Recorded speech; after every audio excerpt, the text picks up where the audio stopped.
bitch. I like you. I want you. Somebody's gonna have to give up some booty. And it's just that simple.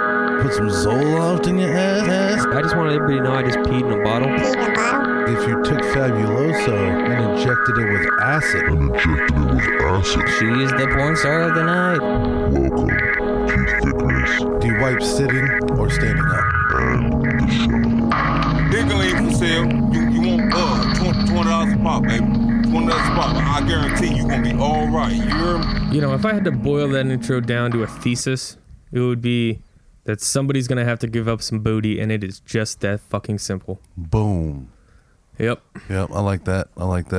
And you know what else I like, buddy? What? Black Tie CBD. Black tie. They've got some good shit, bro. They got the smokables. They got the consumables. They got the edibles. The they got tinctures. the topicals. They got the tinctures. Yeah, my You know? sister just bought a bunch of tincture, and she said it is strong. Yeah, good. They got the 600 milligram one, which is not even their strongest. They have some Yeah. like really strong, really expensive stuff. I forgot, like I heard it on like a podcast or something the other day, but like it totally clicked, and I wholeheartedly believe that I think pretty soon, not like soon, but like over the next generation, we're going to start seeing like high dose CBD capsules instead of like aspirin and stuff. I believe it. And no more like Motrin and ibuprofen. Instead, it's going to be like crazy high CBD. Yeah. Yeah. If you could get like 1,000 milligrams in a capsule and pop that bitch. Yeah. Like if you can get the price down on it enough that it could happen, that'd be tight. Which means if you're somebody who's into stocks, which is the whole trend now with people our age because of Reddit, get into some fucking CBD, some black tie CBD stock if that's publicly traded. It is not. Well, someday get into somebody, you know. They may get purchased by a huge company. Here's the thing, bro, because like their quality is just so good that if that becomes the case, these guys would be contenders of people getting bought out by fucking Bayer. Yeah, they definitely could. I mean, they have like... Because you know Bayer's going to want a piece of that. Yeah, Constellation Brands buys these companies. Yeah, they're going to be like, who's making the most fire? Who's making the biggest noise? Mm-hmm. Let's get money in their pockets and see what they're doing. So, fuck, dude, if Black Tie CBD becomes publicly traded, jump on that bitch, because CBD's not going anywhere, people. You know what I definitely recommend getting into right now is the Delta 8 flowers. Yeah. Because, just so everybody knows, Delta 8 will show up on a drug test and you will fail your drug test, okay? That being said, it is completely 100% legal in the United States at the moment. Mm-hmm. It's like the brother of Delta 9, which is what is illegal by law. Yeah. You know, so you can get Delta 8 and get high as shit legally if you don't get drug tested, and they sell some fucking fuego at Black Tie. Yeah, that's the other thing, you know. If you've been listening to this for a long time, listening to these black guy CBD ads, and you've been thinking, it's like, man, like I'm a stoner, I get really high, I don't really feel CBD. Hey, bro, you can get high here too. Mm-hmm. All right, and like you've seen the pictures, you've been curious enough to go on the website by now once. Their shit is fire. Yes, it's ridiculous. Oh shit, they got dab wax. Anyway, use code THICK1 for 10% off. Over here shopping. You use code THICK1 for 10% off. So we have an announcement to make. Yeah. It is with a heavy heart that I must announce my departure from Thickness and the Shine. And this is the Shine talking. Yeah, because people can't seem to figure that out still. You know, which every time somebody hears the show, they're like, which one are you? Yeah. Oh, so, man. Life's taking some turns, and I have to do what's best for me and my family and my career. But that being said, you know, it's not disappearing.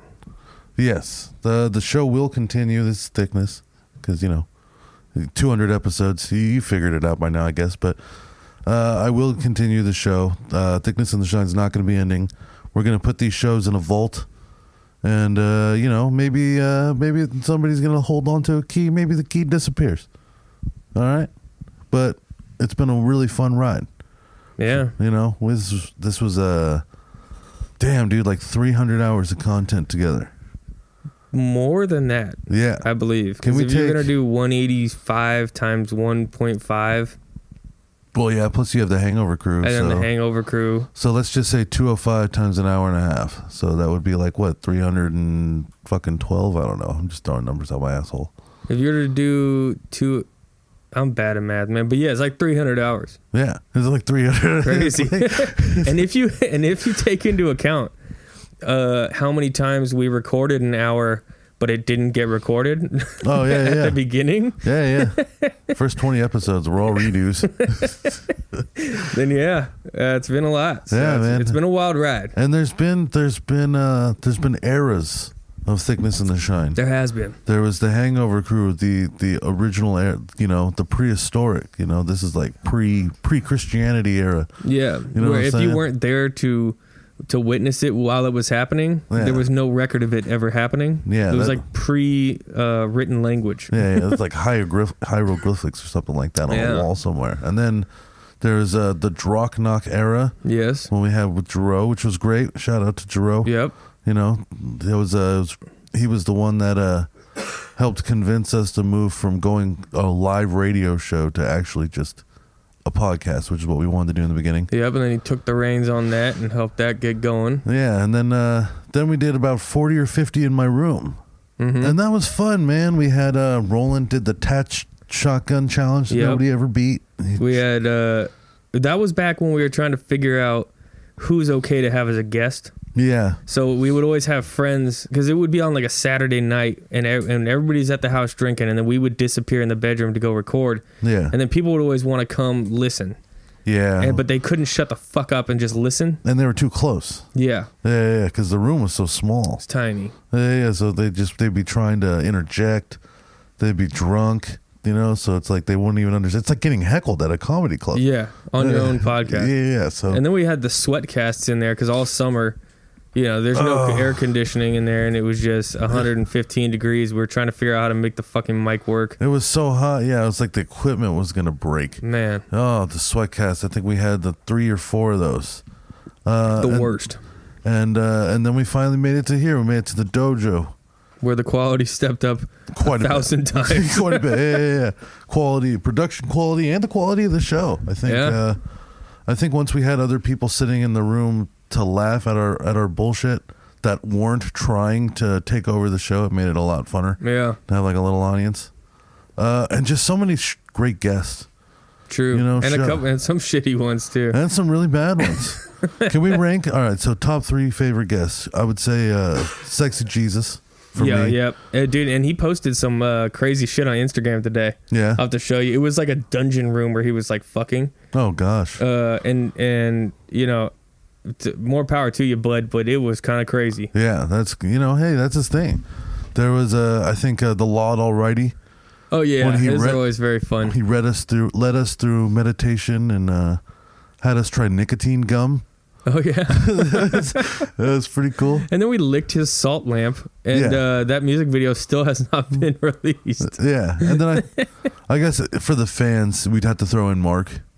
Oh, yeah. Yeah. Well, he was always a good guest. He was always a great laugh. You know what I'm saying? And then number 1, worst guest. Hey, guess what? Sam Lund. Yep, Sam Lund. Sorry, buddy. Worst. It was so bad. Yeah, I was talking about that to my girl the other day. Oh, it's so funny. And then number 2 would be Julian. Oh, yeah. Julian No, he was a was terrible definitely guest. second word. And he welched on our bet. Yeah, and then he like went outside, like puked, and then fell into the building. We're sitting here recording, and we hear dunk, and That's we're his like, head. "What the fuck was that?" Oh man, Oh, man. And then, Travi P was great. Mitch. Shout out to Mitch, of yeah, course. always coming on the show. All the great episodes. Kogo, King Bob. Oh yeah, King Lorenzo. Bob's always one of my favorites. Alessandro was really fun to have on, Mm-hmm. for sure. And, man, yeah, a lot of fun. Oh, you know who else I really liked was doing it with the Rednecks Oh, the Rednecks were great. more recently. Yeah, Yeah, and yeah. Ethan, honestly. Yeah. Oh, and Ethan, shout out to both of them, actually. I'm going to be going on the Redneck Review next Friday. Nice. It's going to be live on Facebook, probably about 5:30 Pacific time. Okay. And I'm going to be going on Ethan's Turn Left podcast here pretty soon as well. But guess what, dude? This guy broke his computer again. For real. I was talking to him yesterday. So this guy, Ethan from the Turn Left that we had on recently, he runs that whole show off of an iPad. Yeah. He's got like a special wiring harness to run, and he's live. He's So on wild. Facebook. He's connected to a TV to project videos. He's got a live chat going. How do you even figure He's all that recording out audio. off an iPad? Yeah, he's just some dude in Virginia that races U cars. You know, And like but so I was talking to him yesterday, and he was saying like, "Yeah, man, I got this new test top and I broke it, or it's broken." I guess he bought one like used, and like he says like most of the like he says when it works, but other than that, it's broken.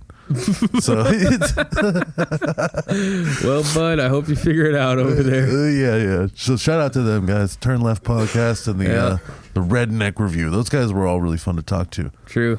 But yeah, we had a lot of fun, man, and we had some quiet guests. Shout out to Logan. I don't know that he spoke. Who spoke the Wait, least? did we have Logan on the show? Exactly, bro. That's how little he spoke. I guess we did, didn't we? We had an episode with Tugwell, bro. He was I there. forgot about that. Well, there was an episode where we had Travie P and he didn't speak. There was an episode with Anthony and he didn't speak. But yeah, I totally forgot that Logan came. He may have been top 3 worst. Poor Logan, dude. Oh man, that was a lot of fun, man. Yeah. And you got any other big like highlight moments that you remember? We had a lot of fun, dude. I think the introduction of the Florida segment. honestly, one of my favorite moments of like my favorite like laughing moments of the show ever was something that I said. So Yeah. I'm not trying to be narcissistic. Can I but- take a guess? Yeah. Is it when you were talking about Travie P's dad? Yeah. He just looks like the guy who reads the dictionary from front to back and just doesn't retain any of it. Or yeah, he just chooses not to use the it. information Yeah. that he learned. That's probably one of my favorite That roasts was I've probably ever one of my had of great all laughs. time. Oh man, we both cried on the show before. Did we? Oh, and David? I think I cried the first time I tried to really quit nicotine, and I was explaining like why it was so hard. Yeah. That was an episode in my room. That was like probably like episode fucking 60. But like I remember I was trying to quit vaping, and this is also when I first started losing weight. Yeah. And I ended up going like I think it was like 50 miles a week running. You were going through it at the time. Yeah, I was going through. I like disappeared for like a month because like holy shit, dude, that was hard. I think I may have cried when David died on the. I don't remember. I think so. Yeah. I know I think, did outside of the show. I think there. I know. Yeah, me too. But I think there was another time on the show too when you were describing when we were talking about something where you teared up. But yeah, I don't know. Fuck, dude, a lot of emotions. You know what I'm saying? Straight up. Yeah. We won't talk about that one since we're putting all these things in a vault.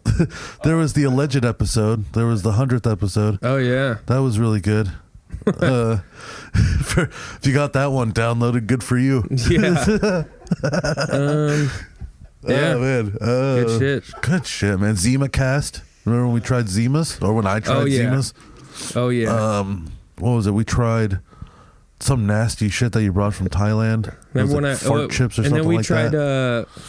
The hoisin duck sauce chips, Yeah, that's what it was. and I brought my finger and toenail collection, Yep. and that started off a whim. Then That was one of the best laughs I've had on the show as well. Yeah, because that one was great because that one continued. That was a running bit for like 100 fucking plus episodes where you just mentioned that you were collecting them and then one day show up with a full bag Yeah, my girl wanted me to continue the collection after that. and make art out of it. I chose not to. Do macaroni art. Like Yeah. just get like a black piece of construction paper. I just glue my And then- fingernails to it. Yeah, you make the drawing in glue and then you throw all the fingernails on the glue like macaroni art and shake the paper around. That's disgusting. That's so gross, but also awesome.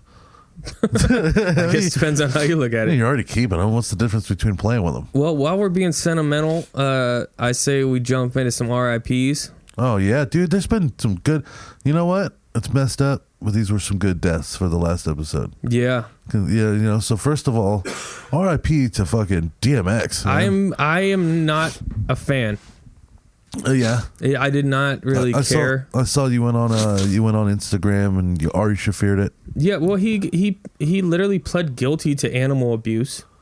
Was that DMX? Yes. Okay. Dog abuse, dude. I thought that was Michael Vick. Oh no, both of them have. Oh, okay. He This is literally dog- pled guilty to that. He's been involved in multiple like domestic abuse suits and everything.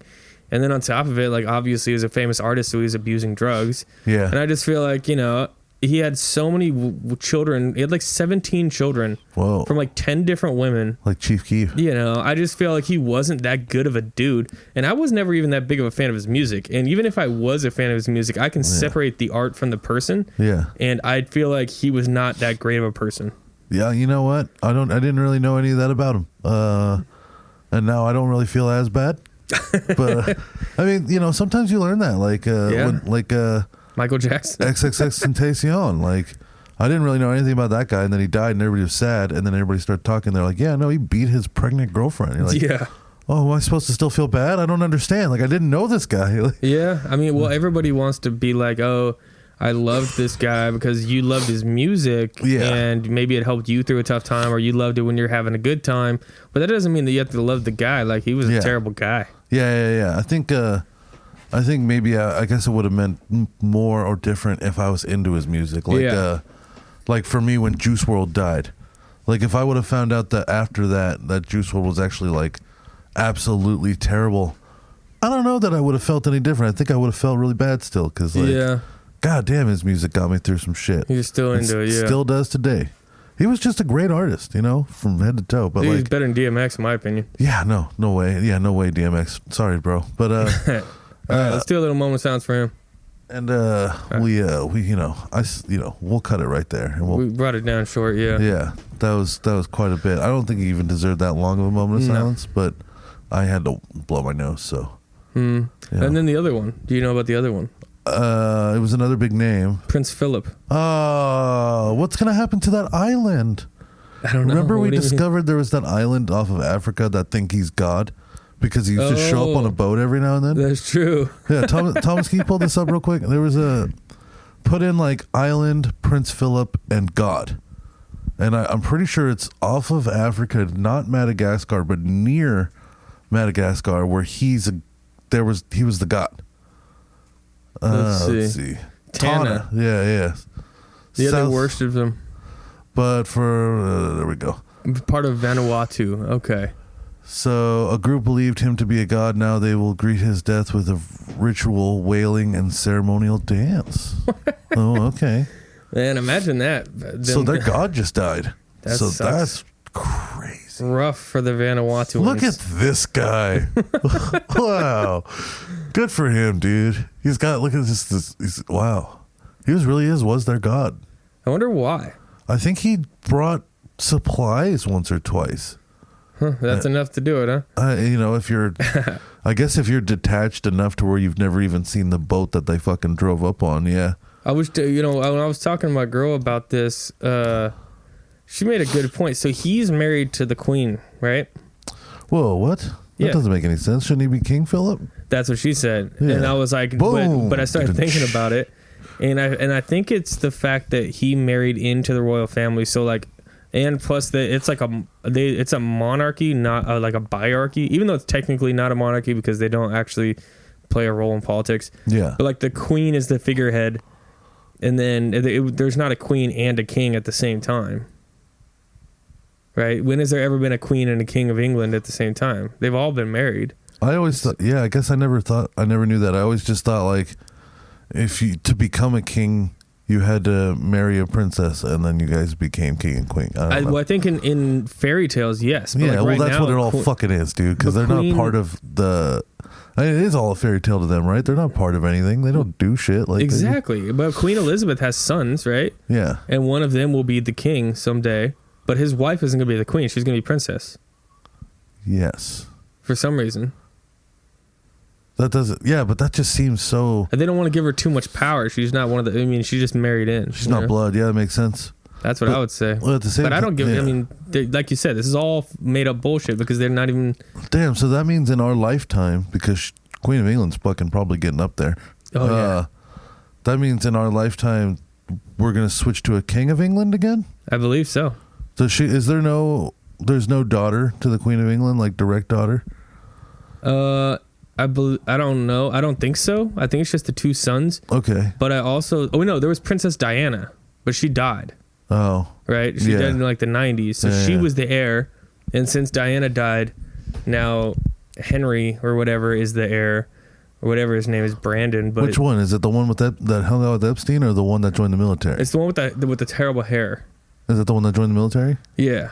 I guess that's better than the Epstein one. Yeah. Don't want him ruling country.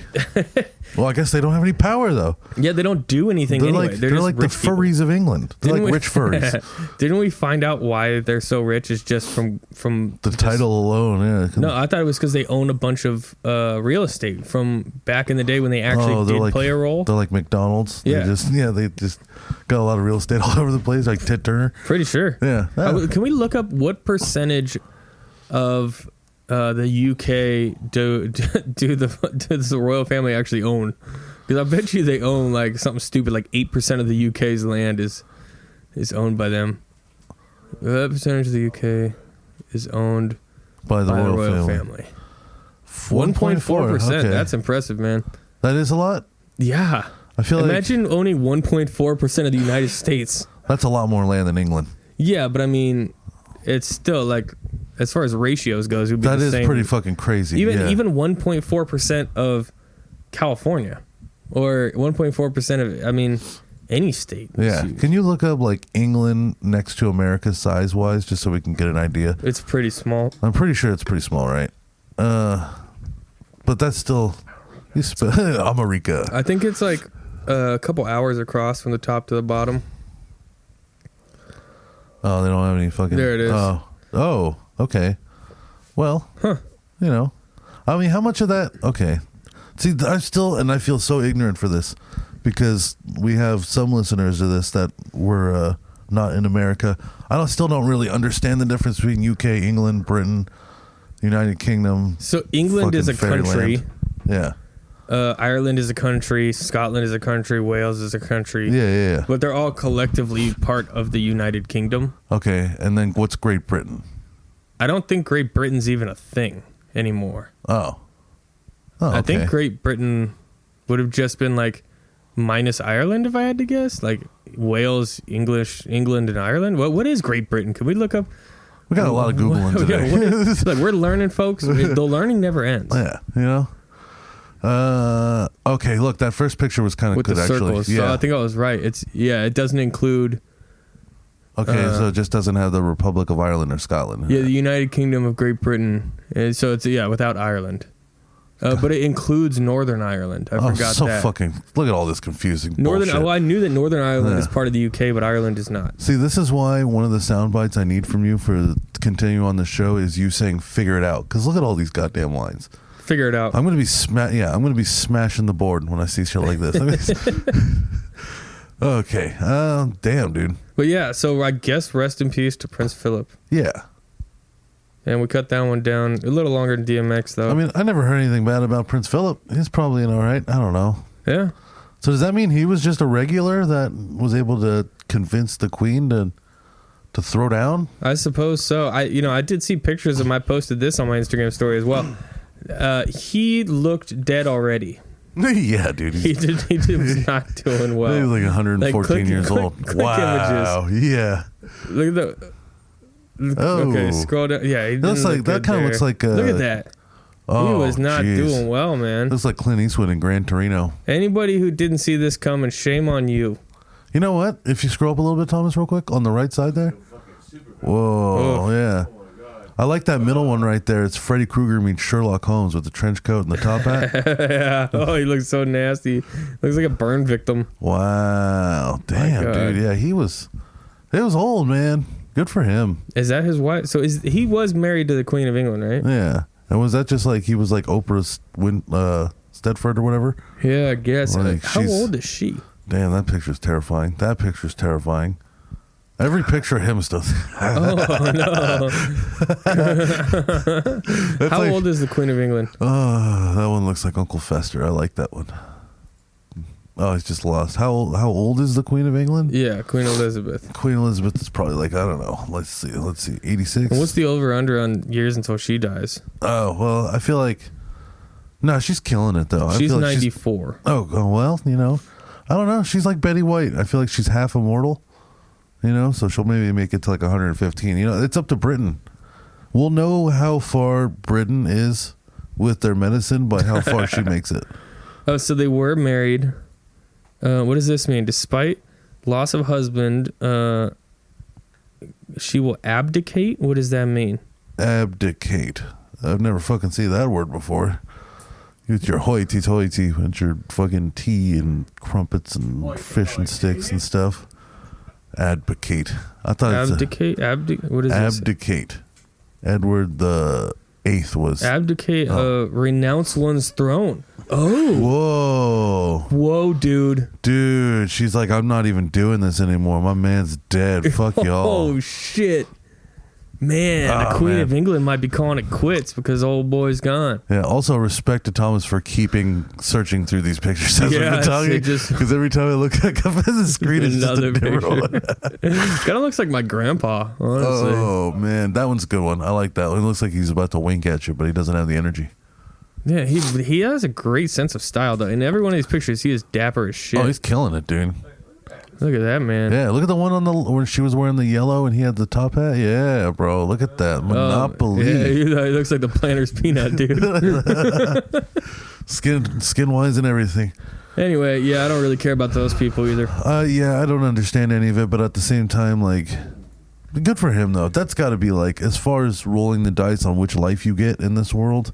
He did pretty well. Good for fucking Prince Philip, bro. Good for you. What do you think he did on a daily basis? Because, like, he's not the queen. Yeah, I don't know. Guy stuff. He had a train set, probably. Yeah. Like a cool train set. Oh, my God. Yeah, look at that. Do you think he actually fought in any wars, or was he just wearing all those medallions? No, I think he must have fought in the wars, I'd hope. I don't know. Yeah, no, he must have. With his military stuff on. He did have he was a military guy? Yeah, he was. Okay. No, they wouldn't just have stolen valor like that just out in the open. Yeah, that would have been myth busted so long ago. Yeah, that's true. It may not be illegal out there though. Is that him in the hearse? Oh no, that's on their way to Wendy's. So that was this year then, huh? Oh, but he was 99. They couldn't just make him last to 100, huh? Come on, bro. Give him some steroids and some meth or something. Keep that bad boy going for like another month. Yeah. Oh man, that one looks like he's going through hyperspace. They're going 15 miles an hour. Anyway, this horse is too fast. Oh man, so yeah, R.I.P. to Prince Philip. So I had a interesting delivery happen. Actually, it happened yesterday. Okay, that I definitely want to talk about. So I go to these people's house, and because of COVID, we have this thing going on at Gergenspiegels where we have like a piece of cardboard that we fold up that's about the size of a pizza box. Mm-hmm. We put that on the ground, we put the food on that shit, and then we knock on your door and we step back a couple feet, and then that way, like, you know, it's contactless. So I go to this people's house. I check the address a few times because I'm knocking on the door and nobody's answering. So I'm like, whatever. I go back to my car real quick and I call the person because I'm just like, you know, maybe they're in the back or something. Like, this shit happens. So I'm as the phone is ringing, the door opens and this Mexican lady comes out.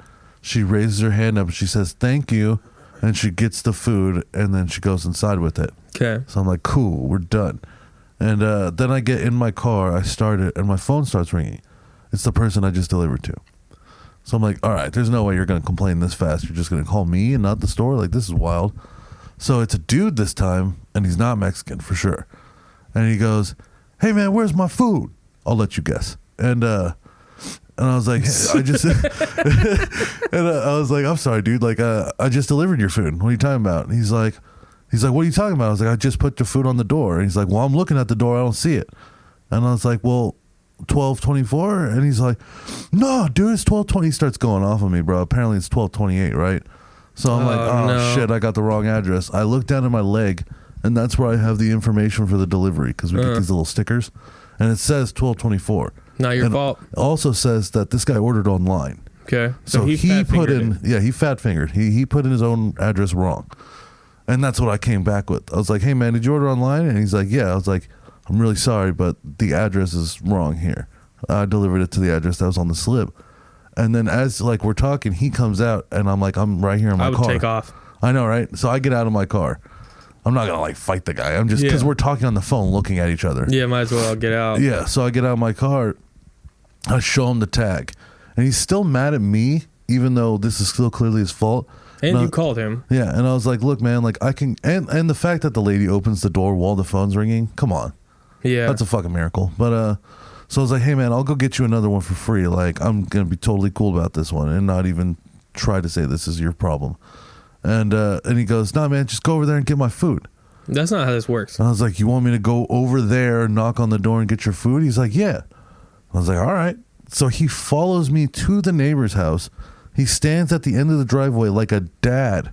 Like I just broke these people's window with a baseball. Jeez. And I stood there and waited way too long for this very confused Mexican lady to try to explain to her that food was for this guy behind me who's pissed off. Why is she confused? I mean, if the food, she didn't order it. Yeah, she didn't like really speak any English. And she was older, so I would imagine she probably opened the door and thought somebody else in the house ordered. And because she doesn't really speak much English, she's not going to like try to ask. Yeah. She's just going to be like, okay, this is for somebody inside, and takes it inside. Okay. So then, you know, like I had to give her like, I had to like rub my tummy and be like, you know, like comida, like it's important for the guy behind me. And then she finally brought the food out. And then like, had she eaten any? I don't know. I didn't even check. I just handed it right to the guy and left. That's crazy. And no tip. Of course not. You gave it to the wrong person, John. That's his fault. But I know. The fact that it's his fault and he sunned me by following me and standing at the edge of the driveway as I apologized to get this food back. I would tell him that he can go knock on the door and get his pizza back. Yeah, I almost considered it, but the fact that I have like a newer boss is the only reason I didn't. But like I really wanted to just be like, dude, this is all you. Man, because if you really look into the contents of that story, none of that's my fault. None at all. Not even kinda, you know. So it's just like that. But also, good for that guy. Like straight up, like, no, go get my food back. I'm not waiting for you to make fresh food. I don't care if they spit in this one. Is that good for him? No, but also, you know, it's a baller move. It's an alpha move. It's an alpha move, but it's real alpha. Yeah. Actually, I don't even know if it's he was older, so to him that probably meant a lot as an alpha. You know, that's why he's not a true alpha. Yeah, you know, that's alpha shit from the 50s. Yeah, that's 50s alpha. That's crazy. Well, yeah, man. I figure that's a fucking hell of a last delivery story for the show. Yeah, that guy was nuts. I wish I had any crazy stories from this week or from work. Yeah, anything interesting happened to you? How was your week, bud? It was very stressful. A lot of extra shit to do at work. I could tell by the arm hair that you've been very stressed. Yo, why? Because it's growing over thicker. Your beautiful tattoo, very thick. Yeah. I have been smoking my pipe a lot more. Tobacco pipe. Let's talk about it. Yeah. I've gotten better at it, and by that I mean like. You're not fucking... Yeah, I think I get what you mean. You learn eventually how to, like, light the tobacco or pack the bowl in a way that, like... Mm-hmm. Like, when you first start smoking it, like, you damn near have to light it every time you want to puff. Yeah. But eventually, like, I've gotten to the point now where I've kind of figured out how to pack it. And then, like, I can take a few puffs, like, have a conversation, and then put it back in my mouth a minute later and still puff. Like, it stays cherried, you know? And it tastes fucking great. I love it. I like that. Yeah, I remember... when I worked at the hookah bar, like I used to, I really got to understand like how to pack a bowl. Yeah. You know what I'm saying? Because you can't really just throw it in there. No. But by the end of it though, I would tell people when they would ask like how to pack a perfect bowl, I would just say, just throw it in there. Because I found that the most important thing when you're packing a bowl is to not overthink it. Yeah. You know, you don't want to pack it too tight because you're going to get too much air. If you pack not tight enough, it's going to be too much air. And you're just going to burn through the whole thing. Yeah. So that's why I was like, just grab a handful and throw it in that bitch. Don't pack it. Don't top it off. Don't shave it. Just fucking throw it in there. Yeah. I mean, I pack mine a little bit. Yeah, no, with the tobacco, with yours, it's probably since it's smaller. Also, with the hookah, you have a coal going. True. So you don't have to necessarily keep a cherry. Right. But that is fucking cool, though. I like that. I was thinking about the other day, like, when I get the future house one day, I think I would have like a hookah. Yeah. Maybe one or two hookahs. My girl has a hookah, and we considered like hooking it up the other day, Yeah. but the shisha that she had was no good. Oh yeah. It was super old. Yeah. No, don't do that. So I was like, oh, we can go get more, and we never did. But hookah is enjoyable because it can be there for like, a couple hours at a time. Yeah. Plus, it's very social. Yeah. You know what I'm saying? You could pass it around. You could have different hose tips. Yeah. For COVID.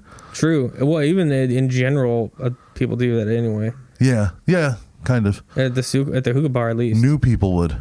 But honestly, like anybody who'd been there more than 3 times stopped using the mouth tips because yeah, 1, it affects the draw a little bit, and 2, they just kind of gave up.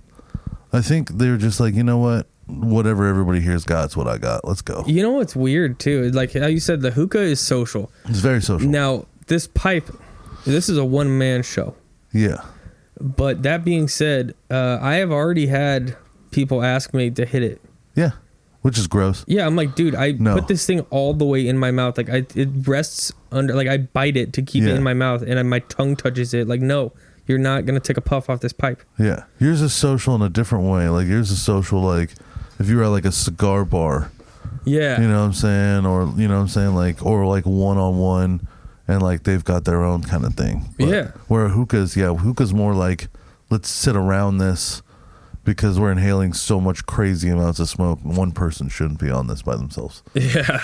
It isn't that wild to think about that, like... How much you were smoking with a hookah? Yeah. Yeah, dude, I used to contemplate that at work sometimes. And I was wondering what I was doing to myself. Because this is the dumb shit that I would tell myself. Because remind you, I was 18 when I worked there. I'd be like, oh, there's nowhere near as much nicotine in this tobacco as there is in cigarettes. But it contains 36 times more tar. Yeah. Or 15 times more carbon dioxide. Yeah, Or carbon monoxide. I know. And 70% more nicotine than a cigarette. Yeah. But by volume to like the one bowl, I was like, no, the one bowl was like less than a pack. And that was enough. And for like, if you smoked a pack a day, then it kind of was like, all right, well, this is better than smoking a pack a day, which cigarette smokers will do. Yeah. If they can afford it, which they can. They'll work their whole life around affording it. They'll figure it out. Which is weird, too. Like, the poorest people somehow still always have cigarettes. Maybe that's why they're poor. They're the poorest people. Yeah. But yeah, I would sit there and just be like, it's not as bad as a pack of cigarettes, but I'd be smoking on for 8 hours, 10 hours. That's the thing. You're doing it for so long. Yeah. And, like, I was like a circus attraction because I could blow smoke rings and, like, it was a very, like, we were waiters. So you would go around and you would, like, hit people's hookahs and, make sure it's hitting right. So you would have to hit it yourself because you can't really have some other person hit it. So check this out. To gauge how well it's working. This is an interesting fact. Okay. So hookah sessions typically last around an hour in length, which is an estimated 200 puffs per session, right? Okay. So that's 200 puffs. Now, if you were going to puff 200 times off a cigarette, it would equal about 100 cigarettes worth. Wow. You know what's wrong about this? Maybe not the 200 puffs, but the hour worth of just like constant puffing. You know what's incorrect about this? Huh. Is that a hookah session is definitely longer. Fucking 5 or 6 times longer than an hour. Yeah. Like the only people that would ever come in and be out in an hour or people who weren't hookah smokers. It was just be like 18-year-olds, 19-year-olds. Yeah. Because it was like a nightclub. Because before, when we were 18, tobacco was still 18. It wasn't 21 yet. Yeah. So between 18 and 21, you go to hookah bars because that was nightclubs. We couldn't go to the club. We couldn't go to the bar. Yeah. And now you have to be 21 to go to a hookah bar. And why guess do what? that? You can go to the bar. Yeah, business fucking tanked. All of them. You start seeing them shut down left and right. Fucking Tyga came out or whatever came out that passed me the hookah song, and that was the life and death of that whole generation. But it's been around as far as the Middle East for so long they don't even know where it came from. Really? Yeah, if you ask Middle Eastern people, everybody will tell you something different. Some people think it was Egypt. Some people think it was Turkey. Some people think it was Syria. I'd guess China if I had to. China, okay, that's a possibility too. Because they were smoking in those opium dens. Yeah. And tobacco definitely grew in China. Yeah. Also like Syria, because some of the Middle East has been around since the beginning of humans. It could also be from like Afghanistan. Yeah. Up in those mountains, they got all kinds of stuff growing. It could be from the Ottoman fucking Empire, honestly. Oh, the Ottomans, dude. I got a good Ottoman. And it was just somewhere in Iraq. So like the origin of hookah is almost lost because it's been around for so long. So like it was only a trend here in America for like a year or two, but That motherfucker, like, they're smoking it all day. Dude, do you know it's still big in Europe? It is? When I was in Barcelona and Ibiza, and I would go to the clubs, in the VIP booths of the clubs, there were, like, on the table in the booths were hookahs. Nice. And people were sitting there smoking hookah at the club. I got VIP for life at this shitty nightclub in SF called Club X because I worked at the hookah lounge. Oh, yeah? Because they started serving hookahs to the VIP booths, and they knew me because I was always going to raves in the same building. Yeah. Because the building would do this, right? It'd be like Monday is like gay night. Tuesday is rave night. Wednesday is nightclub night. Thursday, gay night again. Friday, comedy night. Saturday, nightclub again. Like, Yeah. so it was like all these different people were kind of just splitting the rent on this venue to whole different, or maybe it was one promotion, but I think it was different people. Well, it might have been a dude who owned the building, and then he would, had contracts with 4 or 5 different promoters. Yeah, and like a lot of the staff was the same. Like all the security was the same. Yeah, that was probably. Well, then maybe it was one promoter. Yeah, it might have been like one guy, and then like because we were friends with all the security and like a lot of the promoters and stuff. When they started doing hookahs, one of them invited me and my buddy to go out there just to try it. And like, so they set us up with a VIP booth. This was the first time I ever went to the nightclub. We went to the VIP booth. We're 18. My promoter buddy comes up, and this is the first time I've ever seen him with a shirt. Yeah. Because I'm used to this guy as a raver. His name was Russia. And, shout out to Russia, bro. I fucking love this guy. It was Russia and Trippy. And because we're ravers. And what was your name? I think I was still going by Big J at the time. Oh, okay. Yeah. And so Russia comes up to me. I've never seen him in a shirt because this guy's beautiful. He's got abs. He is Russian. He's just God, work of art person. And he's actually wearing a nice shirt. And he comes up to me. He's wearing a sash of drink tickets. Dope. And he walks up and he puts the sash on me. And so now we have drinks for the whole night. You got more than drinks for the night. Shit. Yeah. And like they gave us the booth and we smoked a hookah. And then at the end, like I got an email saying like, you've been selected, you get VIP. And whenever you come here, you could just come in. You come right in the front door. It's who you know. Yeah. And I never went again. They wonder if they're still open. It probably is. Yeah. I've never even heard of it. Club X. But to be honest with you, I've only been. I went to one club in San Francisco once. It might have been called like the Basement. Yeah. Or the Roof, or I don't remember. But I'm not much of a club guy. I go on vacation, but I will say that this one time I went, I didn't have that great of a time inside, but getting in was fun. Yeah. Because I was with a group. It was somebody's birthday, and Bobby was there. Okay. So me and Bobby are in line, and Bobby's got like a hat, or I've got a hat on. And Bobby, like, both of us were dressed nice. Like he had like a sweater with like a collared shirt under it. So that, like the collar's coming out of the sweater. But his pants were like, they were by no means saggy. Like they were tighter jeans, like almost skinny jeans. But they were like maybe an inch below his boxers line, right? Which is style. But you would never tell. Yeah. You could never fucking tell when you look at him. And so him and I get to the door. We're the last people in our group. And they're like, oh, sorry, sir, you can't come in. I'm like, why not? They're like, because you have a hat on. No hats allowed. I've had that happen, yeah. And I was like, okay, well, like, what if I take the hat off? They're like, no, it's too late. You can't come in. Wow. I'm like, seriously? So, and then they're like, oh, and you can't come in either, to Bobby. And Bobby's like, why not? And they're like, you're sagging your pants. And he's like, I'm not sagging my pants. And they like lifted up his shirt, and you could see like a half inch of his underwear. And they're like, oh, no, you can't come in. You're sagging your pants. And I started like kind of raising my voice. Like I was getting upset. I'm like starting to yell at this bouncer because we've already been at the bar. It's getting pretty late. And then next thing I hear my name from behind me. And I'm like, what the hell? And I turn around and my buddy Norm is there. Mm-hmm. And I'm like, Norm, what's up? These guys won't let me in. He's like, hold on, I'll take care of it. Norm was like the lead bouncer there. Got us in the club. Yeah. And I looked at the guy on the way in. I'm like, yeah, what's up?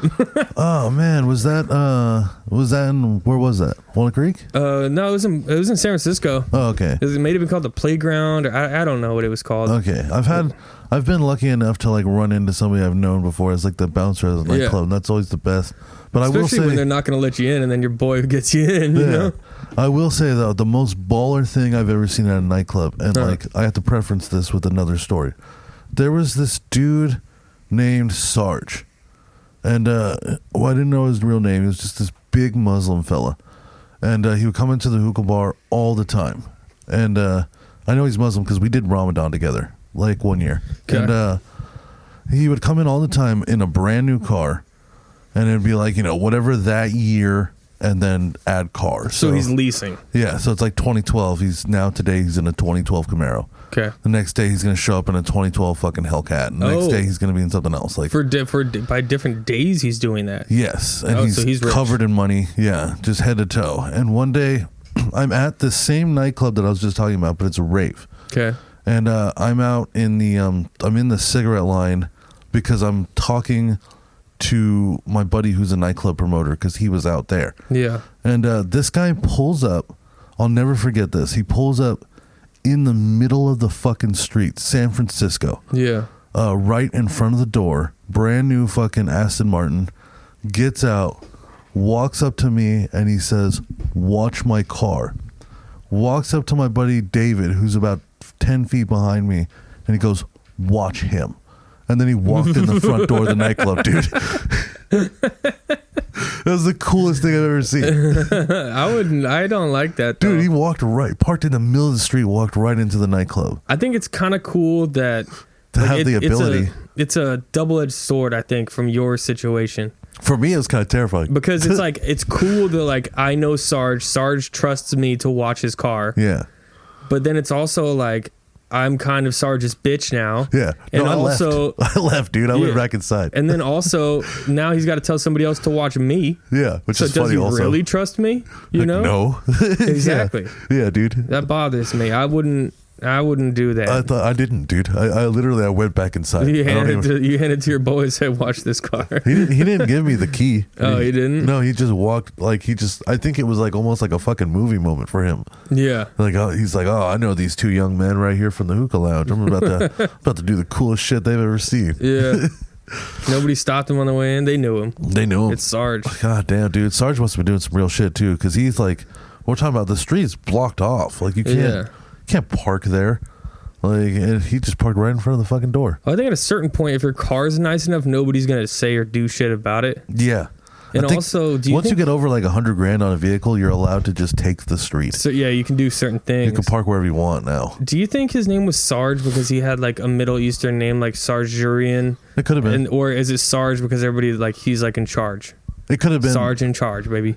It could have honestly been both, because I did know people like that we would give them they would present to us a shorter, easier way to say their name. Yeah. Like I had a friend like Anu, and I have no idea what fucking Anu's name is today, because it was a lot of shit. Yeah. You know what I'm saying? But Anu was cool. You know what I'm saying? I knew a dude named Obaidullah Rasuli, and we just called him Obai. Yeah. Or Obi. Or a lot of Alis and a lot of Muhammads too. Yeah. And I don't mean that. Mo. And I don't even mean that in a racist way. Like there was just a group that would be there every single day. Yeah. And 3 of them were named Muhammad. Mm-hmm. And my boss was named Muhammad. And 3 of them were named Ali. I mean, dude, Muhammad. And they were all great. Is a super popular name in the world. Yeah. Also, it's one of the most, I think, actually. It may be the number one. Yeah. It's up there. And Michael was number 6 for a while. It's gone down. There's a lot of Haydens, Aidens, Jadens, Bradens, Cadens. Yeah. But you know what's the.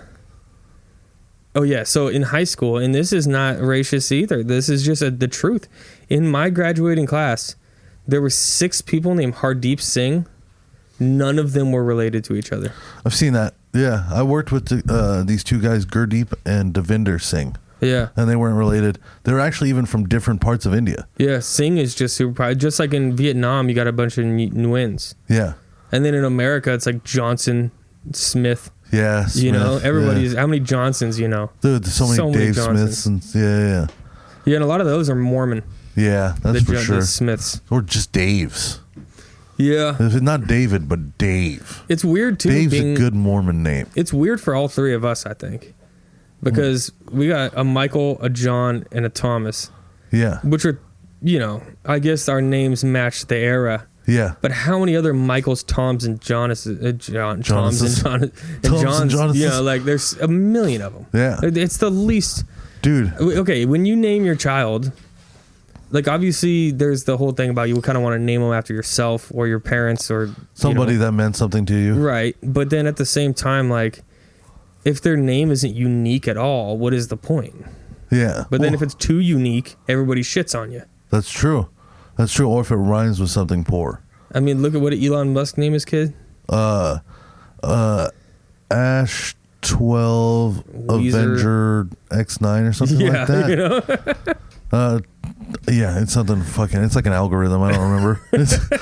But yeah, no, dude. I think I do think that name means a little bit of something. Yeah. Like I like to call the mentally handicapped people Billies. Why? Because I've never met a guy named Billy that wasn't a fucking idiot. What about Belfield? I never met Billy Belfield. That's the thing. You thought he was dead. I thought he was dead, the fucking idiot. My only impression of Billy Belfield before this show was that he got sucked under a semi-truck on an overpass one day while changing a car tire. Nope. So I don't know that guy. Alive and well with a child in Oregon. Good for him, dude. Shout out to Like Billy. managing some business, driving a motorcycle, having a good time. Yeah. Oh, man. I don't know why it's always been so funny to me. Yeah.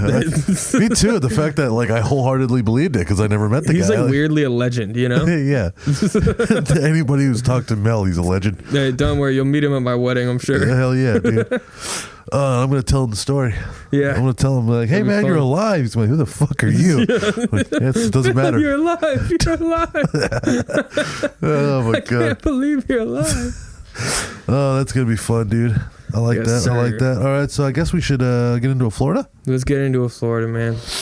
The final Florida. What is the final Florida? Me being involved. Are you going to keep the Floridas going is the question. I don't know. You could do a Florida-based podcast. I could do a Florida. I could talk about Florida for an hour. No problem. Talk to this for this incredibly long song. Yeah. You know? It is. This part of the section is fucked up. Son? There you go. See, I took my headphones off. I'm very uncomfortable today. Okay. I don't know why. Like, I just... Like, Because your heart hurts. You don't want to do this. Yeah. Well, it's one of those things You where have you're, like, to. you're restless in your own body. Oh, okay. Because something's not right, so you just don't feel right. Yeah. So, like, I have removed the pillows that I was sitting with, and I've removed the headset. Yeah. But you want to go first or you want to go last? I got a Florida. I think I only have one, so let me go first. All right. Let's see. Angry Turtle and... God damn it. What? Look at all these notes I have. Florida. All right. So there was this guy who was riding his motorcycle, and he blows a stop sign and almost hits a car. So he decides to lay the bike down to avoid hitting the car, right? Now, what that doesn't do that's good is sends his 17-month-old stepdaughter that was in his lap flying across the intersection. Whoa. What? This dude was riding a motorcycle with a 17-month-old child in his lap. And then chose to Lay the bike wipe down. out. Yeah, chose to blow a stop sign and wipe out to not hit a car. God, Florida people, Yeah, man. so the kid's in critical injuries, critical condition, of course. Man. Yeah, and he's getting all of the felonies. Yeah. Yeah, he's just straight to jail. Yeah.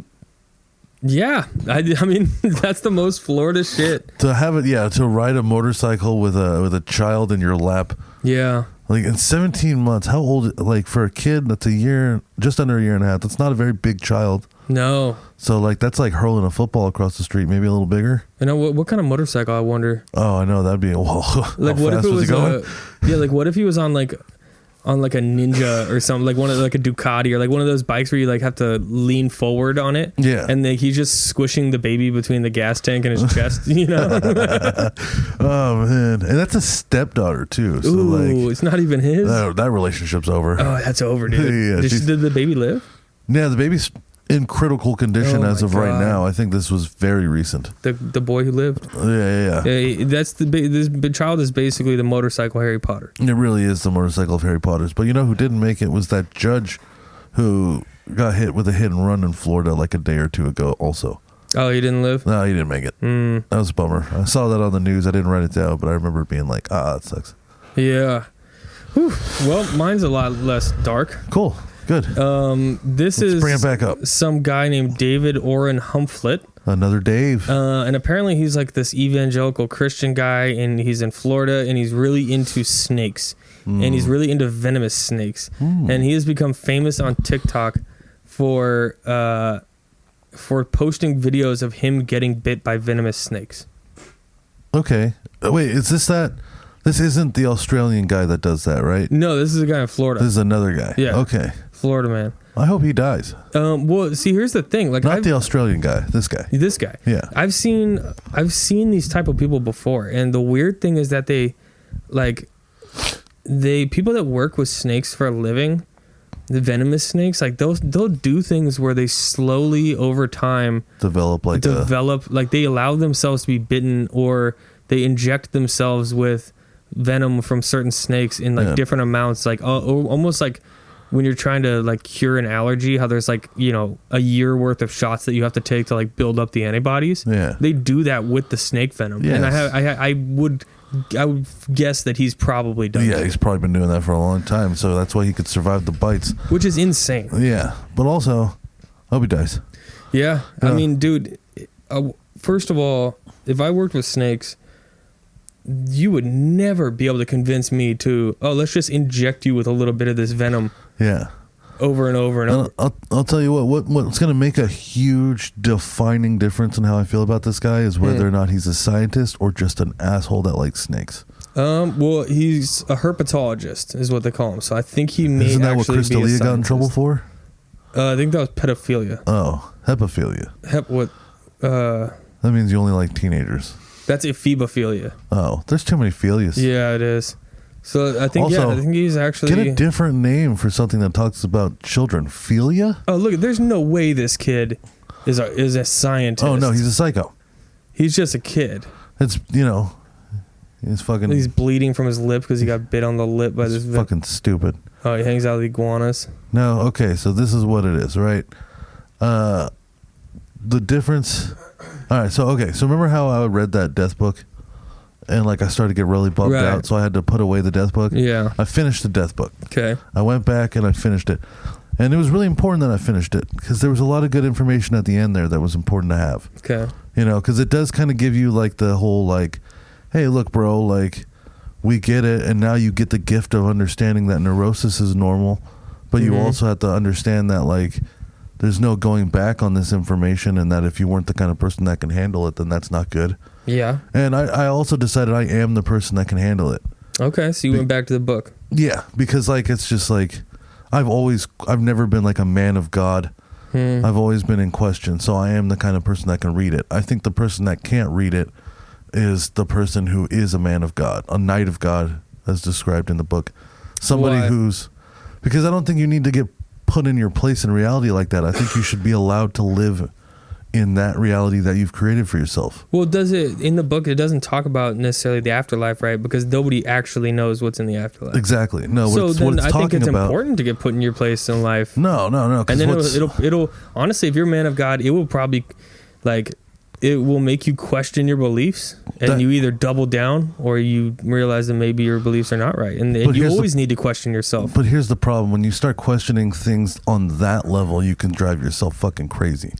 I think if you can wholeheartedly put your hands down on God and believe He exists, then I envy you. I wouldn't say I wouldn't like that life, but I like that you can have that life for yourself, because we're all trying to avoid dying by getting our own immortality in a way. And if you're allowed to be freed of the anxiety of death by wholeheartedly believing in heaven, then I think that's beautiful, and I love that. Well, but then how would you think? So where do I fall? Like, in your opinion, like if I explain the way I feel, which is that I pray every morning. I choose to believe in God, but I also am skeptical? I'm open to the ideas of everything. Yeah. So like I've heard all kinds of ideas. Yeah. But I choose to believe a certain thing. Mm-hmm. And maybe it's some people would say I'm choosing to put blinders on. I don't know. Well, ask yourself this: do you wholeheartedly, 100%, you would bet everything that there's a heaven after this? If it's betting my life, like, all right, well, let's kill you and find out. No. Well, then no. I would say that you don't. I would say that you don't fully believe in God. I hope there is. And I believe that. Here's the thing, bro. I hope there is too, and like I would hope that there is a God, and I would hope that there is an afterlife. Yeah, so cover all your bases while you're here. Let's get the prayers in, dog. I think it's better to just. I think it's better that like if there is a God, He's not going to matter if you chose Him over the others. I think what's going to matter is that you used your time wisely and you were good to the earth. He could be a very petty God. He could be petty as fuck, dude. Yeah, I would be. Hey, look, if I created all this shit, oh my, you better know my name, bitch. You better build me a pyramid. You know what I'm saying? It's like I tried to tell you I was real, but you chose to be a Hindu. But there are people who are hands down, you cannot tell them any different, that believe God, heaven, hell, all of it. And I think that that's beautiful, and I wouldn't take that from them. Just because when you start questioning and you get away from that, you get to deal with the anxiety that we were all given at birth. Because everybody has it, just some people are much better with it. And that has a lot to do with how you were raised, with your genetics, with, the traumas, the environment that you had growing up. Like, some people are really good at repressing it, and some people are going to deal with it, and it's going to haunt them for their entire lives. Yeah. It also explains, how like today's new religion isn't Scientology or Mormonism, but today's new religion is psychology, because psychology has this weird like stigma that religion has, that it's going to give you an answer. Yeah. And it's going to cure you. And realistically, neither will give you the answer or cure you. It'll give you a crutch. It'll give you something to walk on. It'll help you. But there's no amount of therapy or God that'll turn off the traumas in your head one day. No, only you could try and do that. So psychology is religion. And I fuck with that tough. But I don't know, man. Like, I just think if you can find a way to just give up on that and not be cursed with the thought of death, then more power to you. Yeah. And when I look at this kid who's getting bit on the face. I forgot why we were talking about a snake. I look at this kid getting bit on the face with a snake, and I think this kid is a psychopath, because he probably doesn't believe in God, which means he's trying to find his own way of justifying his life. They said he's an evangelical Christian, which is also fucking weird. Maybe he thinks, maybe he's doing this for God. He's got my back, dude. Yeah, I ain't going nowhere. I'll be all right. That could be another thing too. But like, I think like when you give up God, you have to justify your life in your own way. You have to, and that's sad. You have to give a reason why you're here. You have to build your legacy. And for some people, your legacy is going to be a big art contribution to the world. For some people, your legacy is going to be building a financial legacy, dynasty for generations of your family to live on. For some people, their legacy was never missing a car payment. For some people, it was just raising a child and not instilling any of their own traumas on them. Like, everybody's getting it in a different way, and that's why everybody's unique, because as long as you can find your way to immortality, then you'll be fine. So, and like, I see this kid and I'm just like, he's finding his way to immortality by trying to kill himself with a snake. By the most mortal. He has no creative outlet. Like, in the book they talk about like the difference between an artist and a psychopath, right? Mm-hmm. Because an artist and a psychopath is pretty much the same thing. The only difference is the creative outlet, right? So like, a psycho takes in the world and it just kind of destroys them, and they fight their own brain and they spiral, right? And an artist takes in the world and they do the same thing, but then they spit it back out into a product and present it back into the earth. And the earth consumes it, and they get their immortality for contributing, but they also get all the demons out of their head by putting them out. Yeah. So a psychopath doesn't have the creative outlet to get the demons out. So this kid's a fucking psychopath. Learn how to tell a joke or something. Write a book, dude. Like, pay your insurance bill, you fucking asshole. I'm sure he is. He's making probably money off TikTok. Can you make money from TikTok? Yes, you definitely can make money off TikTok. Yeah. I don't know that you're going to make... I mean, if you had a lot of people, sure, you probably make a lot, but... Well, here's someone who probably made some money. Wow. Her name's Evelyn Miller. She's 30 years old. She worked for an escort. She worked as an escort for 8 years. Wow. Okay. And apparently, this is amazing because she has 2 petunias. Whoa. Dose tunes? She has dose. And apparently she had she used one for pleasure and one for work.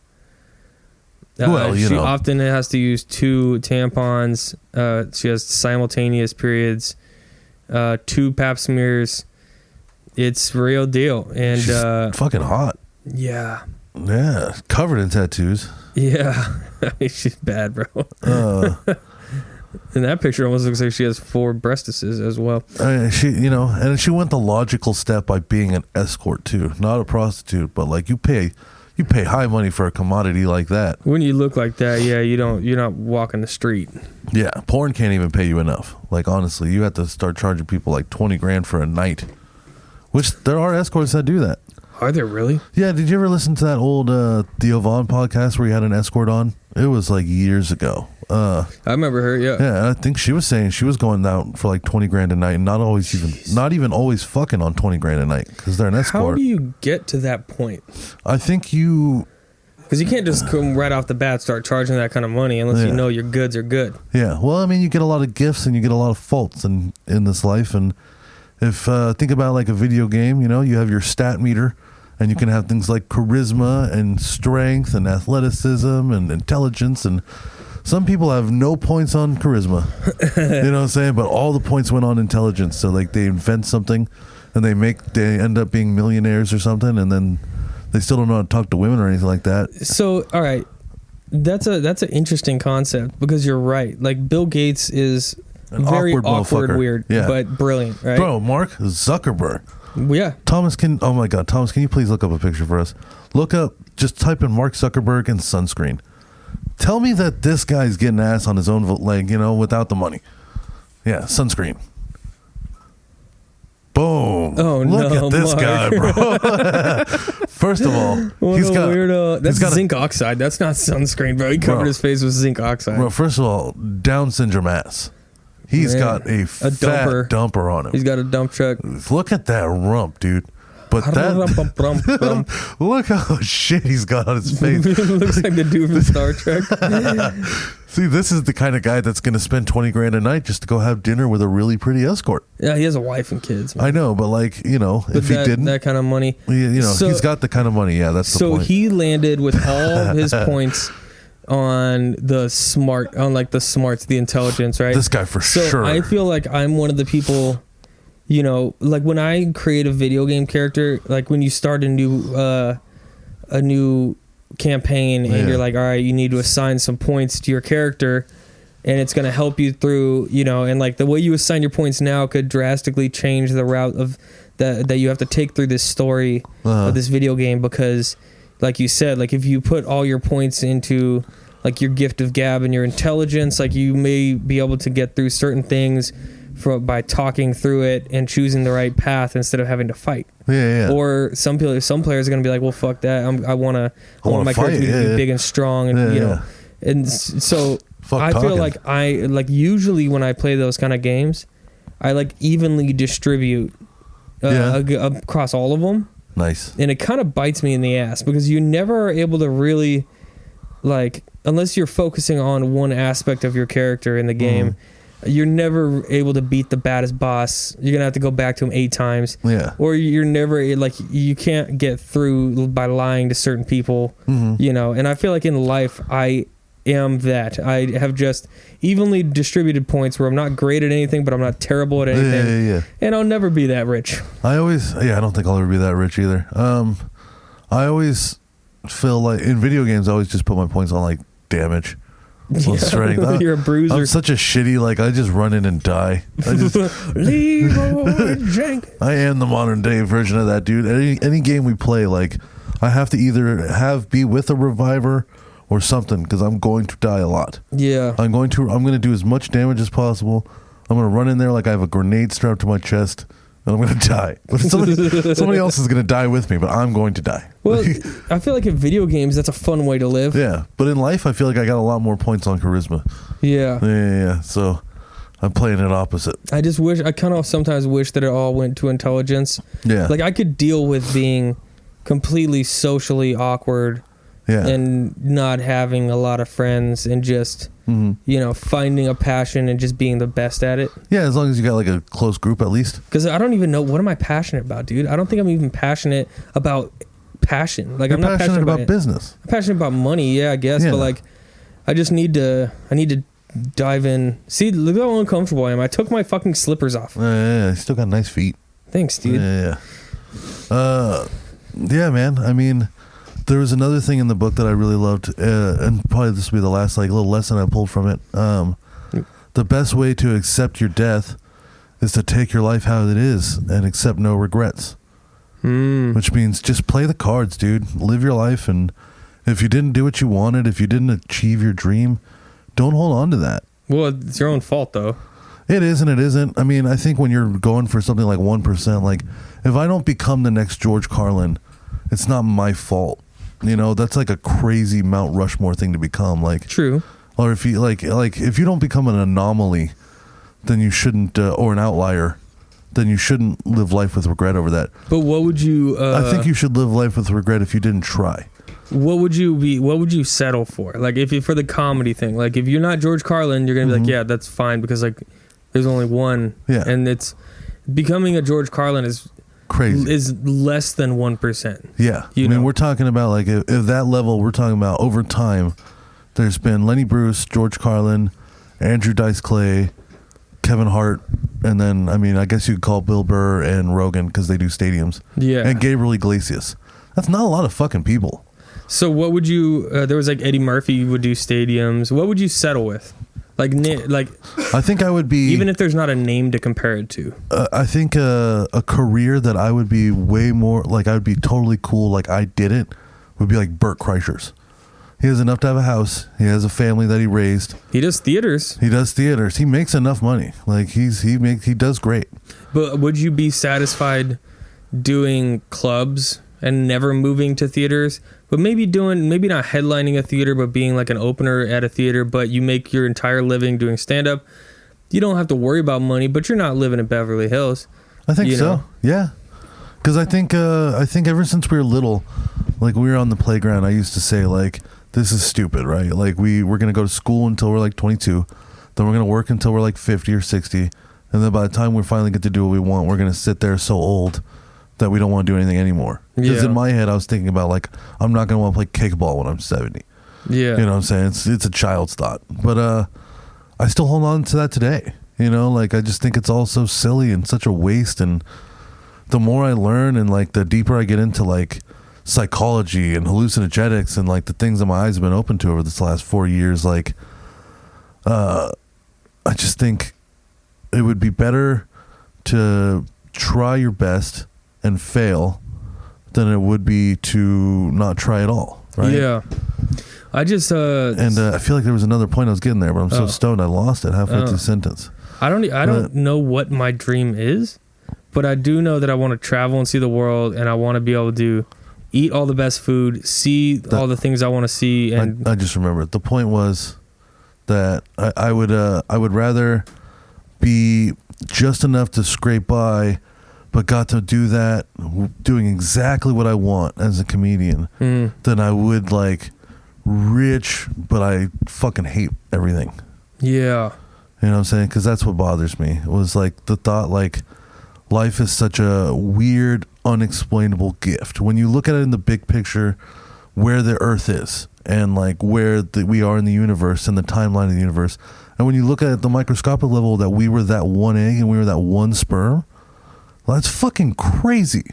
Well, this whole thing is a simulation. Well, yeah. So it's just like but overall it's a gift. So like, why waste it at all? Well, because you're not wasting it. There's necessities. It depends on what you want. You do need your necessities, right? You need money. You need food. You need at least some power. You should be able to take care of a family if you're a man, or a woman. Unless you don't want to. Yeah, if you don't want to, that's great too. Depends on what you want. It's your life to live. You know what I'm saying? But like you can't just say I'm not doing any of it because that's silly. You still have to play by some rules, but you don't have to play by the rules so hard that you make it to 80 and you're sitting in a nursing home going, well, what if I would have just tried? Right. You know, like what if I would have at least, maybe I would have failed, but what if I would have tried? That's what bothers me. That's what scares me. That's the life that I think I would live with regret. Now, if I made it to 40 and none of this worked and I had to pick up some shit job I hated, that's still more fine than if I started that now. to me. Yeah. Just because, like, you know, my family, we were all poor growing up from generations of it. Like, I'm just like, I just kind of want to, like, have a different story. You know what I'm saying? And, like, really just use it. Have fun with it. Because it's so weird that we get to be here. It is fucking weird. So weird. I don't know. I some people would say that, like, I slave away. You know, you do, but you have a big goal. You understand the value of putting your time at the pedestal. Exactly. That's why I'm like, I feel like I'm working hard now to move forward to, like, get the foundation that I need to build the dream that I have. Yes. Like, there's kind of a game plan involved with it, and, like, there's an understanding that you need to sacrifice some time to better enjoy a much longer length of it. But then the question becomes, if you want to get deep about it, like you said, you know, you end up in a nursing home at 80 thinking, like, what if? Yeah. You know, what if I sit here and I get complacent and I'm like, well, what I have here is fine. It's not worth taking any risks. Yeah. And I never actually buy apartment complexes or buy houses and flip them, or I never actually start my own business. Mm-hmm. You know, then I just got caught in the fucking rat race. Yeah. So it's like, you got to keep your eye on the prize. Gotta have goals, man. And you got to know when, you got to be calculated and know when to pull the trigger. And if you never pull that trigger, then you just got lost in it and it wasn't worth it. Well, that's why I respect your pursuit, because I think a lot of people do get stuck in the rat race, but I understand that you're going for something much bigger. Yeah. Like, a lot of people, when they get into it, there is no kind of bigger goal. Yeah. Where you've always kind of had this idea of, like, almost the same, like, this is all bullshit, but you also have this very great understanding of, like, but if I play my cards right, I get to be in control of the bullshit. Exactly. I get to be on the other side of it. Yeah. Yeah. So I mean, I totally get it. I understand. Because I respect the main goal. I think as long as you keep your eyes on it, I think you'll be fine.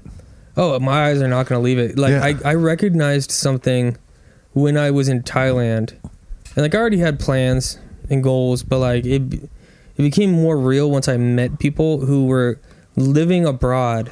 Yeah. But they were running businesses. Yeah. In the States, but partying from their laptop, and they're partying, and I'm like, okay, so they set their life up in a way where they do minimal work. It can be done from a computer. They put the right people in place and built the right systems so that this thing can kind of run autonomously while they check in on it and collect paychecks, and they could do it anywhere in the fucking world, which is actually a great way to do it, because honestly, you can go live in Bali for you know, pennies on the dollar, and be making the same amount of money as you would, but living here. Yeah, you have servants off American minimum wage. If you wage. could figure out a way to do it and just not be here, you know, that's sick. My nuclear option for, like, I'm giving up and want to disappear, like a cool job that I think I could just take for life and be okay with. Like, let's say I gave up on comedy completely. Bartender at a resort. Oh yeah, to just live on the resort. Just fucking chill bartender, just talking to rich people. Yep. You know what I'm saying? Girls. All the girls are going there. You're just living a party, and you're supplying the party. Yeah. You know, and I think I had so much fun working at the hookah bar that I know I have that in me. Yeah. You know what I'm saying? So I just think, like, that would be, like, the fun, like, plan D. Disappear to, like, a sandals in Jamaica and go fucking live in sandals making fucking Bahama Mamas. Why not? I think it sounds dope, honestly. Like, it sounds fun as fuck. If you have enough to pay your bills. No family. Like, and you're just in paradise, like partying. Whatever, yeah. Tight. It seems like a really chill way to live life, man. Oh yeah. Hell yeah. Especially you'll make enough. You can start your own little bar over there. The thing about bartenders is, like, you'll make enough. Like, they make a reasonably good amount of money. Yeah, that's like, the thing. It's like wherever you go, people are tipping. There's always going to be, wherever city you go, and there's always going to be a need for a bartender, and they're always going to make some good enough money to live in that city. And the more people drink, the more they're tipping. Yeah. And then people who live in that area know what it's cost to live in that area, so they tip accordingly. Yeah. You know, so fuck, man. It's crazy. Yeah, a bartender would be a cool, just, like, backup. Like, and if you can land a resort job, that'd be baller as fuck. Yeah. To live on a beach somewhere. I always thought if I was going to be a bartender, like, I would want to be in one of those, like, fancy kind of bars that, like, feels like almost feels like a speakeasy, but it, like, you know that it's, like, rich people go there. Yeah. And then I would wear like, you know, slacks with, like, a tucked in, like, white shirt or whatever, but then I would roll my sleeves up and have a mustache and, like, suspenders and like tattoos, and then have like nice slick back hair. Yeah. I'd be like that kind of guy. That'd be fucking baller. You know? Yeah, that would be fun. Pick up an Irish accent somehow. Yeah. Yeah. But the problem is I don't have hair. Just never break character. Yeah, but you got the red beard. I could do the it. mustache. Yeah. I think you have the right facial hair for it. Ooh, an ice bar, dude. Ooh, yeah, look at that bar. That's tight. Was the one above that an ice bar? Yeah. Have you ever been to one of those? No. They've got them in Vegas. So everything is ice. The cups are ice. The tables are ice. It must be so expensive. The walls are ice. When you go in there, you get a jacket and a big furry hat, and you could buy them or you could rent them. But I mean, how much like does the air conditioning cost? Like you're in a huge freezer, right? Yes. So it's got to be so expensive. So expensive, but it's Vegas bar, so I mean, so is the drinks. So, okay, that's what I was gonna ask. Yeah, pay $400 for a shot of Jack Daniels and a Coke. I remember paying like $45-$50 plus tip for a small glass of fucking Hennessy in Ibiza, and I was like, Jesus Christ. I definitely remember, one time like getting my buddy like a shot of Patron Silver in Vegas, like one for him, one for me.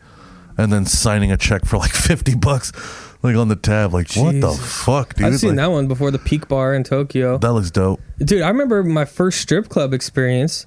Yeah. I went with Tim. Thomas really likes this aquarium bar. It was like this girl's birthday. He's like, talk about the aquarium bar. It was like $36 for a fucking, for a Jaeger bomb. Fuck, dude. $36 for That's a so Jaeger bomb at the crazy. strip club. And like, I remember they gave me the bill. And because I was like, we're going to show up. We're going to have one drink. We're gonna just to make an appearance for this girl's birthday, and then we're gonna take off because I don't want to be there. Was it a girl's birthday? It was at a strip girl's club? birthday. She had it at a strip club. Was Dancing Bear was this a guy strip club? No, or? it was women. Oh, okay. And she's just one of the guys, huh? Yeah, with a husband and a child now. So, but I remember getting the bill and going up to the bar and be like, "Hey, I think I got the wrong bill." And they like, "What'd you drink?" I was like, "Oh, Jaeger bomb." They're like, "No, this is correct." I was like, "Fuck!" Now I look like an extra asshole. Yeah, because now you look super cheap. Oh, that's what you right there. Yeah, you know what I'm saying? Just slick back, like taking your job seriously. Yeah, I have always thought, like, since we were like in high school, that like getting to wear a suit to work would also be dope. Yeah, just because I like the feeling of dressing up like that. Yeah. So it would be cool to like, have a job where you have to wear a fucking suit every day. Well, but then again, there are so many jobs out there. Like if you work at Big Five, those guys have to wear like a. Dude, you don't have to wear a suit, but you have to wear like a tie. And everything. At Safeway, I was a cart pusher. I had to wear a white button down and a tie. Yeah. So you know, I remember like I worked at Big Five for like 2 weeks. Yeah. And I remember like my first week on the job, I pull up right here at the Chevron to get some gas so I can go over the hill to work. And I saw a friend of mine. He was like, "Damn, Snow, like, where are you working at?" And he was like, "Why are you dressed up?" I'm like, "Oh, I'm going to work." He's like, "What the hell? Like, where you work?" Yeah. And I was like, I sell shoes at Big Five. Yeah. I sell New Balances. Yeah, like it's cool when you get off work and you go to Safeway and everybody's like, "Oh, this guy must do something special." Yeah, that is interesting now because I shop at the Safeway where we're at now. Yeah. So and that's right by our high school. So I'll pull up in like the Buick, and somebody hasn't seen me in a while, and they're like, "Oh man, that's a nice car, bro. Like, what do you do for work?" I'm like, "I deliver pizza." Yeah. Like still, like I talked to you like 8 years ago, and you were delivering pizza. It's like, yeah, same place. Yeah. I didn't go anywhere. It's also kind of weird for me just because like I feel maybe it's not the same anymore, but I feel like there was a stigma when we were younger that like the trades, like if you're in the trade, then you're an idiot. Yeah. But now I think hopefully people realize that the trades are where like a ton of money is. Oh yeah. So like when I tell people what I do, it's not embarrassing, but it's also, I don't know how proud of it I necessarily am. I'm proud of my position and what I've done and worked my way up to, and it's allowed me to drive a nice car and save a bunch of money. But like, yeah, from the outside being like, oh, I run a shit pipe cleaning company. It's like, all right, yeah, that doesn't sound great, but realistically, with all the work you've done, it's like, oh wait, no, that guy's doing great. Like, yeah, doing pretty good. Well, I got a couple more current events. Well, how much time do we got? Speaking of jobs, we got a couple minutes. There was a company, I may have brought this up already. There was some people in San Francisco who want to hire a nanny, and they put an ad out saying that they will give them a $100,000 salary and 10 weeks of paid travel. I'll take care of your fucking kid, bro. What do you need me to do? You want me to teach him Spanish? But I'll learn Spanish and teach your fucking kid Spanish for $100K a year. But you got to be experienced. They're going to get a bunch of ads, and then they're going to choose somebody who's like a lifelong nanny. Oh, you know what? I could botch a fucking resume. Who are you gonna Hey, you guys are going to get phone calls asking if I watch your guys' kids, all right? And you're going to say yes. Yeah, and the answer is absolutely Absolutely. He I taught my taught- kid Lithuanian, Exactly. Italian. Yeah. I need you guys to pick different languages too, so they think I'm really fucking out there. Yeah. Yeah. That's fucking goddamn. So that's a 100K fun year. one. We've got Good this for one. whoever lands that job in reality. Like, holy shit. Well, nannies make quite a bit, bro. I know a girl who's but a also- nanny under the table. Yeah, And they but- bought her a MacBook. Like, they helped her buy Jeez. her car. Like, she makes like, $1,500 a week cash under the Goddamn. table. Well, goddamn, dude. Well, also just like on top of that, 10 paid weeks of vacation. Yeah. That's a lot. That's a lot. That's more than I get. God, dude, I'll start watching kids or something in a appropriate way. Yeah. I think, what's also a good career that I think people could get into for not a lot of money if they don't have any skills or need to do something is being a barber. Yeah. Like if you can pay your way through I've thought about that barber before school too. Yeah. and then just start your own little barbershop, because if you start your own barbershop, you can rent out all the other chairs in there to other barbers. So they're paying Yeah. you every month for the business that you started, and like you secured the place and one of those chairs is yours and you're also cutting hair. Yeah. If you're doing $20 a cut, you do 3 an hour, that's $60 an hour. Did our barbershop ever come back? Oh yeah, they're open. Oh shit.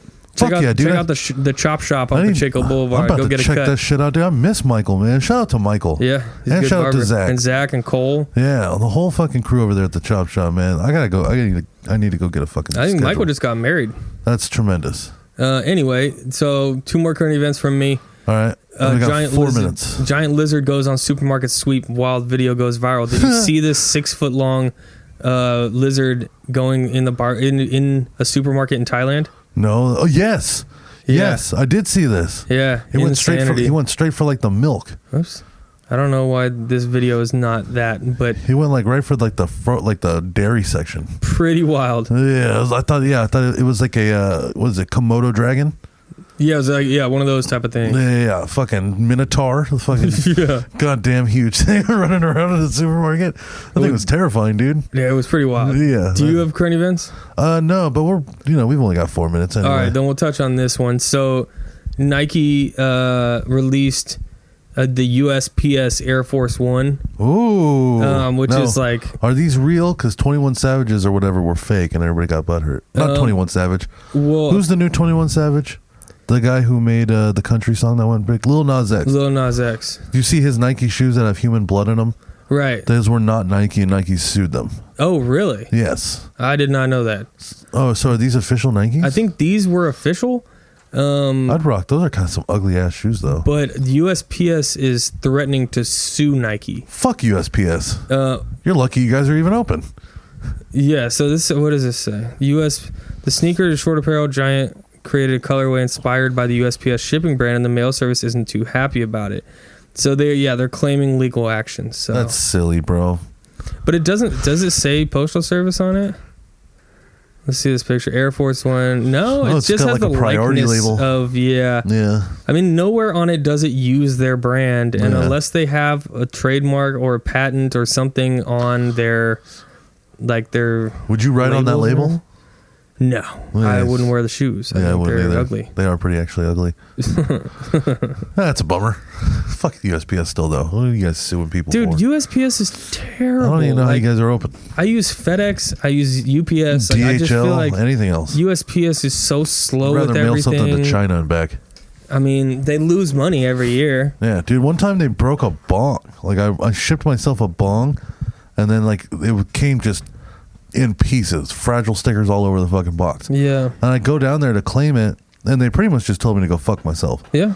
Like they gave me a really hard time, and then like they tried to put me through the ringer, and I had all day. I was like, let's go, bitch. Like let's go through the Yeah. ringer. Like that was a $400 bong. Let's go. And by the end of it, I finally was able to make my claim. Never heard anything back from him. I found out something about FedEx that bothered me.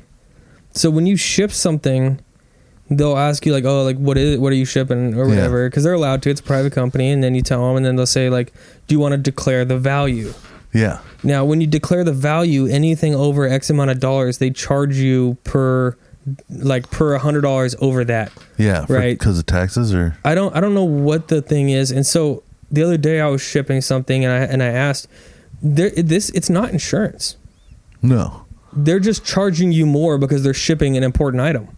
and nothing comes of it. If they break it or if they lose it, they just got over on you for an extra $100 because you shipped a more expensive item. That's fucking wild. Yeah. I shipped out this little pendant to the UK to get painted.